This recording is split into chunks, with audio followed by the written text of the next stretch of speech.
কংগ্ৰেছে যোৱা 6 মাৰ্চত কিয় মিত্ৰতা ভাঙি দিলে? আমাৰ ৰাইজৰ দলৰ ইয়াত কিবা দুখ আছে নেকি?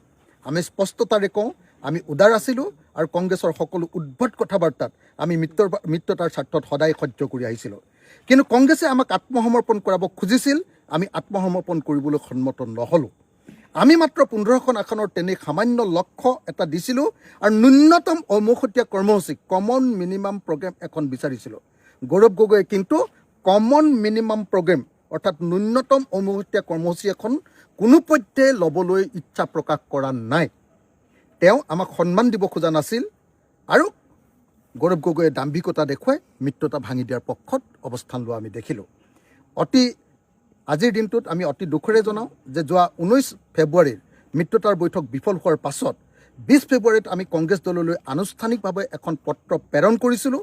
কিন্তু আজি পৰ্যন্ত আমাক অসন্মান কৰি কংগ্ৰেছ দলে আমাৰ সেই চিঠিৰ কোনো উত্তৰ নিদিলে আৰু উত্তৰ নিদি আমাৰ স্বাভিমানত আঘাত আনিলে।